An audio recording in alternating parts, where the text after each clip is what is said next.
ખારીગામ વિવાદ બાયડ મામલતદારની કાર્યવાહી કરી સરપંચ સામે સવાલ ઉઠ્યા।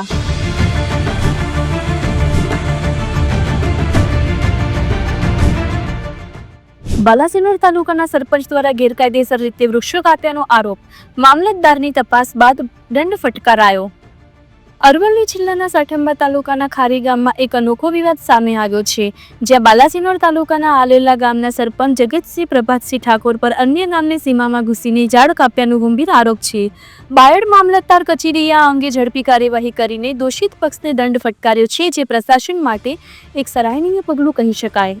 મળતી માહિતી મુજબ ખારીગામના રહેવાસી ધુડાજી ફુલાજી બારીયાએ અરજીમાં જણાવ્યું હતું કે 5 સપ્ટેમ્બર 2025ના રોજ તેઓ પોતાની પૌત્રીના આરોગ્ય માટે બાયડ ખાતે હોસ્પિટલમાં હતા, ત્યારે આલેલા ગામના સરપંચ જગતસિંહ પ્રભાતસિંહ ઠાકોર તથા તેમના કેટલાક સાથીઓ ગેરકાયદેસર રીતે ખેતરમાં ઘૂસ્યા અને જેસીબી વડે કુલ 8 ઝાડ કાપી નાખ્યા હતા, જેમાં લીમડાના, કણજના અને સરગવાના ઝાડનો સમાવેશ થાય છે।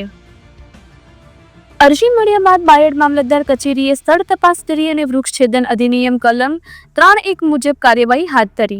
તપાસમાં દોષ સાબિત થતા 8,000 રૂપિયાનો દંડ ફટકારવામાં આવ્યો। આ કાર્યવાહીથી અરજદાર ધુડાજી ફુલાજીને ન્યાયનો વિશ્વાસ મળ્યો અને તંત્રની કાર્યક્ષમતાનો પણ સાર્થક સંદેશ ગયો છે। ધુડાજી ફુલાજીએ જણાવ્યું કે આ વૃક્ષો તેમના દાદા અને પરદાદાની યાદગીરી હતા અને આ પ્રકારની ઘૂસણખોરી માત્ર વ્યક્તિગત નહીં, પર્યાવરણ માટે પણ નુકસાનદાયક છે। તંત્રએ તાત્કાલિક દંડ ફટકારી ઉદાહરણ પૂરું પાડ્યું છે કે સરપંચ હોય કે સામાન્ય નાગરિક, કાયદા સામે સૌ સમાન છે। બાયડ મામલતદારની તાત્કાલિક કાર્યવાહી પ્રશાસન માટે એક સકારાત્મક ઉદાહરણ છે। હવે જોવાનું રહેશે કે મહીસાગર જિલ્લાના ડીડીઓ અને કલેક્ટર આ સરપંચ વિરુદ્ધની રજૂઆત પર આગળ શું પગલાં લે છે તે જોવાનું રહ્યું।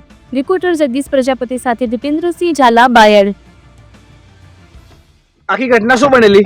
ભાઈ હું મારા છોરાની છોરી લઈને હું બહાર દવાખાને ગયેલો હતો અને શોધના પણ આ લોકો સરપંચ ને ખારીવાળા 4-5 જણા લઈને આવી અને આ લોકો સાહેબ બધી મારી ઉખાડી નાખી, જીસીબી લઈને આવીને જીસીબી ઉખાડી નાખ્યું ને વરસાદ ચાલુ થયો, ઉખાડેલા ઝાડવા માટી બધું વેગી સાહેબ મારા સાઈડ ને ભાગની આ ખોટું નુકસાન કર્યું સાહેબ આ લોકો। તમને ક્યારે ખબર પડી કે કોઈ ઝાડ અને વાળ હો જે સાહેબ અમે ઘેર આવ્યા ત્યારે અમે ખબર પડી કે આવું સાલા આ લોકો નુકસાન કર્યું બધું એમ।